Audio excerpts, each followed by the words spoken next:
28 பிப்ரவரி 2025 பொதுக்காலம் 7ஆம் வாரம். முதல் வாசகம். நம்பிக்கைக்குரிய நண்பர்களுக்கு ஈடான செல்வம் ஏதும் இல்லை.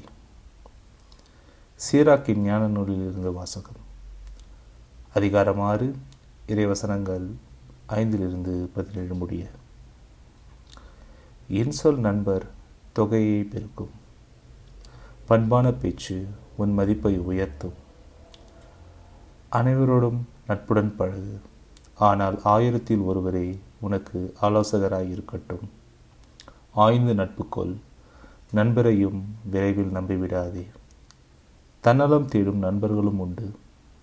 அவர்கள் உன் நெருக்கடியான வேளையில் உன்னோடு இருக்க மாட்டார்கள். பகைவர்களாய் மாறும் நண்பர்களும் உண்டு. அவர்கள் உங்கள் பிணக்கை மற்றவர்களுக்கு வெளிப்படுத்தி உனக்கு இழிவை கொண்டு வருவார்கள். உன்னுடன் விருந்துண்ணும் நண்பர்களும் உண்டு.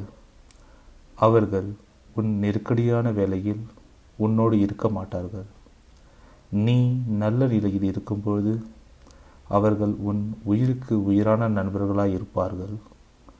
உன் பணியாளர்களை ஆட்டி படைப்பார்கள்.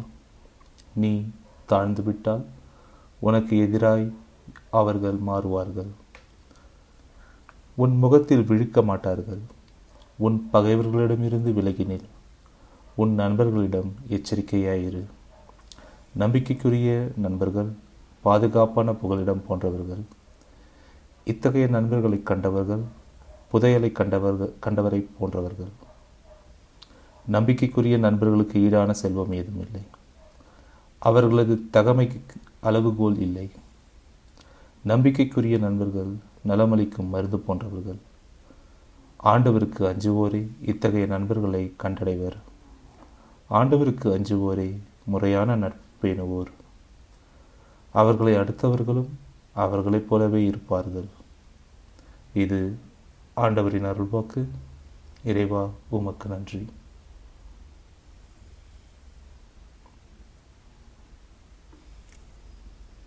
நற்செய்தி வாசகம். கடவுள் இணைத்ததை மனிதர் பிரிக்காதிருக்கட்டும். மார்க்கு எழுதிய தூய நற்செய்தியிலிருந்து வாசகம். அதிகாரம் 10, இறைவசனங்கள் 1-12 முடிய.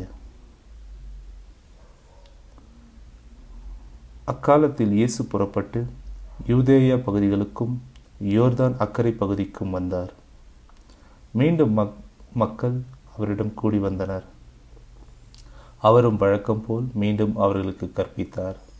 பரிசேயர் அவரை அணுகி, கணவன் தன் மனைவியை விலக்கிவிடுவது முறையா என்று கேட்டு அவரை சோதித்தனர்.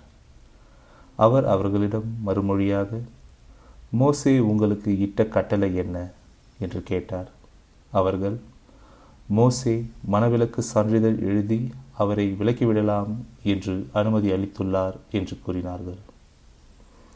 அதற்கு இயேசு அவர்களிடம், உங்கள் கடின உள்ளத்தின் பொருட்டே அவர் இக்கட்டளையை எழுதி வைத்தார்.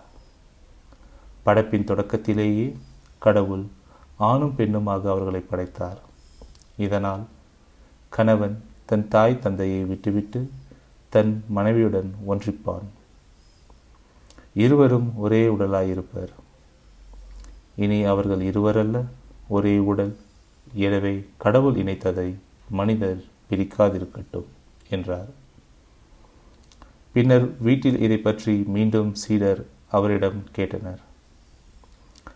இயேசு அவர்களை நோக்கி, தன் மனைவியை விலக்கிவிட்டு வேறொரு பெண்ணை மணப்பவன் எவனும் அவருக்கு எதிராக விபச்சாரம் செய்கிறான். தன் கணவரை விலக்கிவிட்டு வேறொருவரோடு மணக்கும் எவளும் விபச்சாரம் செய்கிறார் என்றார்.